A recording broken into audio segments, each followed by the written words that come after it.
প্রিয় দর্শক আসসালামু আলাইকুম, আমার কুকিং চ্যানেলে স্বাগতম সবাইকে।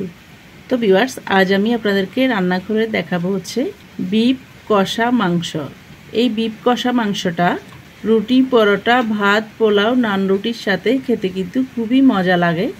আর খুবই কম মশলায়, খুবই কম সময়ে এই বিফ কষা মাংসটা তৈরি করে নিতে পারবেন। এভাবে কষা মাংসটা করলে ফ্যামিলির ছোট বড় সবাই কিন্তু খুবই পছন্দ করবে। আশা করি রেসিপিটি আপনাদের ভালো লাগবে। রেসিপিটি ভালো লাগলে আমার চ্যানেলকে সাবস্ক্রাইব করে চ্যানেলের সাথে থাকার অনুরোধ রইল। তো ভিউয়ার্স, চলুন দেখে নেওয়া যাক কিভাবে আমরা এই বিফ কষা মাংসটা তৈরি করব। বিফ কষা মাংস তৈরি করার জন্য আমি এখানে নিয়ে নিয়েছি 1.5 কেজি পরিমাণ গরুর মাংস। এখানে আমি হাড়, চর্বি আর সলিড মাংস নিয়েছি। এরপর আমি মাংসটাকে ম্যারিনেশন করে নেব। এখানে আমি প্রথমে দিয়ে দিচ্ছি 1/2 কাপ পরিমাণ টক দই। এরপর দিয়ে দিচ্ছি 1.5 টেবিল স্পুন পরিমাণ আদা বাটা। দিয়ে দিচ্ছি 1.5 টেবিল স্পুন পরিমাণ রসুন বাটা। এরপর দিয়ে দেব কাঠবাদাম বাটা। এখানে আমি 15 থেকে 16টার মতো কাঠবাদাম প্রথমে ফুটন্ত গরম পানিতে ভিজিয়ে রেখেছি। এরপর এর খোসাগুলোকে ছাড়িয়ে নিয়ে ব্লেন্ড করে একটা মিহি পেস্ট তৈরি করে নিয়েছি। এরপর আমি দিয়ে দেব 1 টেবিল স্পুন পরিমাণ হলুদ গুঁড়া।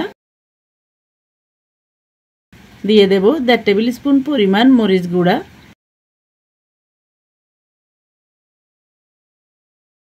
এরপর দিয়ে দেব 1.5 টেবিল স্পুন পরিমাণ ধনিয়া গুঁড়া।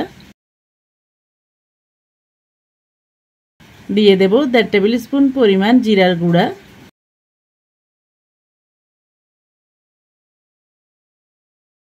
এরপর দিয়ে দেব 1 টেবিল স্পুন পরিমাণ গরম মশলা গুঁড়া।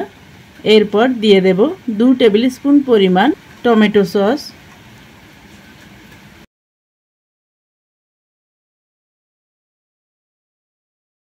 এরপর দিয়ে দেব স্বাদ মতো লবণ।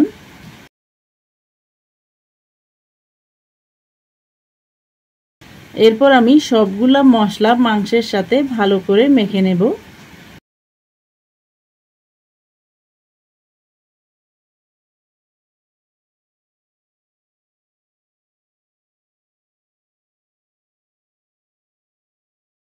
তো ভিউয়ার্স, দেখতে পাচ্ছেন মশলাগুলোকে আমি মাংসের সাথে ভালো করে মেখে নিয়েছি। এরপর এটাকে আমি 30 মিনিট পর্যন্ত রেস্টে রেখে দেব। হাতের কাছে সময় না থাকলে সাথে সাথেও রান্নাটা করে নিতে পারেন। তবে কিছুক্ষণ রেস্টে রাখলে মাংসের গায়ে মশলাগুলা ভালো করে লাগে, এতে করে মাংসটা খেতেও ভালো লাগে। এরপর আমি চলে যাব চুলায়। 30 মিনিট পর আমি চুলায় একটা পাতিল বসিয়ে দিয়ে দিয়েছি 1/2 কাপ পরিমাণ সরিষার তেল। এরপর তেলটা ভালো করে গরম হয়ে গেলে দিয়ে দেব 4টা শুকনো লাল মরিচ। এরপর দিয়ে দেব 4 টুকরো দারুচিনি। দিয়ে দেব 2টা কালো এলাচ। এরপর দিয়ে দেব 6টা ছোট এলাচ। দিয়ে দেব 8টা লবঙ্গ। এরপর দিয়ে দেব 2টো তেজপাতা। এরপর গোটা গরম মশলার সুন্দর একটা স্মেল বেরিয়ে আসলে দিয়ে দেব 1 কাপ পরিমাণ পেঁয়াজ কুচি। এরপর পেঁয়াজটাকে আমি একটু নরম করে ভেজে নেব। তো ভিউয়ার্স, দেখতে পাচ্ছেন পেঁয়াজটাকে আমি 1 মিনিট পর্যন্ত নেড়ে চেড়ে একটু নরম করে ভেজে নিয়েছি। এরপর আমি আগে থেকে ম্যারিনেশন করা মাংসগুলোকে দিয়ে দেব।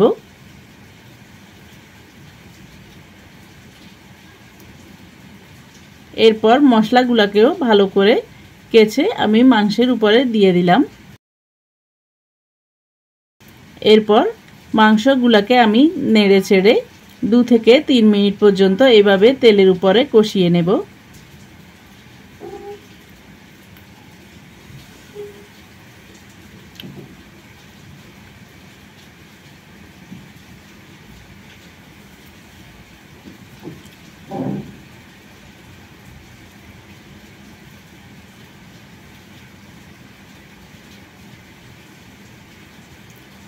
তো ভিউয়ার্স, দেখতে পাচ্ছেন মাংসটাকে আমি 3 মিনিট পর্যন্ত কষিয়ে নিয়েছি।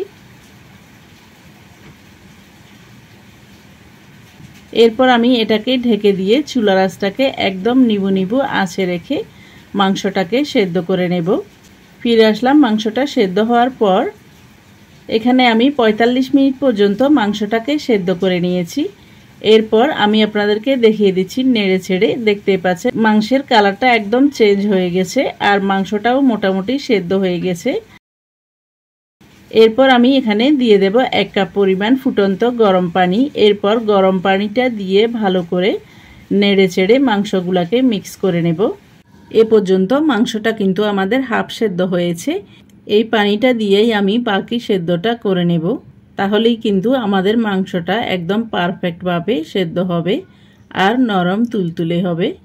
এরপর ঢেকে দিয়ে মাংসগুলোকে একদম ভালো করে নরম তুলতুলে করে সেদ্ধ করে নেব। তো ভিউয়ার্স দেখতে পাচ্ছেন মাংসটা কিন্তু আমাদের একদম পারফেক্টভাবে সেদ্ধ হয়ে গেছে আর মাংসের ঝোলটাও একদম ঘন হয়ে গিয়েছে। এরপর ঢাকনাটা খোলা অবস্থায় আমি ৭ থেকে ৮ মিনিট পর্যন্ত নেড়ে ছেড়ে মাংসটাকে তেলের উপরে কষিয়ে নেব। ৮ মিনিট পর আমি দিয়ে দেব ৮-১০টার মতো কাঁচামরিচ। কাঁচামরিচগুলোকে আমি মাথা দিয়ে অল্প একটু ফালি করে দিয়েছি। এরপর দিয়ে দেব ১ টিস্পুন পরিমাণ ভাজা জিরার গুঁড়া। এরপর জিরার গুঁড়াটা দিয়ে আমি কিছুক্ষণ নেড়ে ছেড়ে কাঁচামরিচ আর জিরার গুঁড়াটাকে মিক্স করে নেব। এরপর মিক্স করা হয়ে গেলে ঢেকে দিয়ে চুলাটাকে বন্ধ করে দিয়ে চুলার উপরে আরও ৫ মিনিট মাংসটাকে রেখে দেব। এতে করে মাংসটা একদম নরম তুলতুলে হয়ে যাবে আর এর তেলটাও উপরে উঠে আসবে। আর আগে যে আমি ভাজা জিরার গুঁড়াটা দিয়েছি ওই জিরার গুঁড়াটা মাংসের ভিতরে ঢুকে গিয়ে মাংসের মধ্যে খুবই সুন্দর একটা ফ্লেভার ছড়িয়ে পড়বে। তো ভিউয়ার্স দেখতে পাচ্ছেন ফিরে আসলাম ৫ মিনিট পর। এরপর আমি মাংসটাকে সার্ভ করে আপনাদেরকে দেখিয়ে দিচ্ছি। দেখতে পাচ্ছেন মাংসটা কতটা পারফেক্টভাবে ভুনা হয়েছে। তো ভিউয়ার্স আপনাদের সবার কাছে অনুরোধ থাকবে আমার আজকের এই কষা মাংসের রেসিপিটি যদি ভালো লাগে তাহলে বাসায় একবার হলেও ট্রাই করবেন। আর রেসিপিটি ট্রাই করলে কেমন হয়েছে কমেন্ট করে জানাবেন। আর কোনো নতুন রেসিপি পেতে চাইলে আমার চ্যানেলে কমেন্ট বক্সে কমেন্ট করে জানাবেন, আমি আপনাদের সাথে অবশ্যই শেয়ার করার চেষ্টা করব।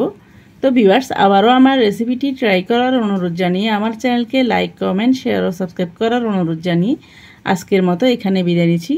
আবার দেখা হবে নতুন কোনো ভিডিওতে নতুন কোনো রেসিপি নিয়ে। সে পর্যন্ত সবাইকে আসসালামু আলাইকুম, আল্লাহ হাফেজ।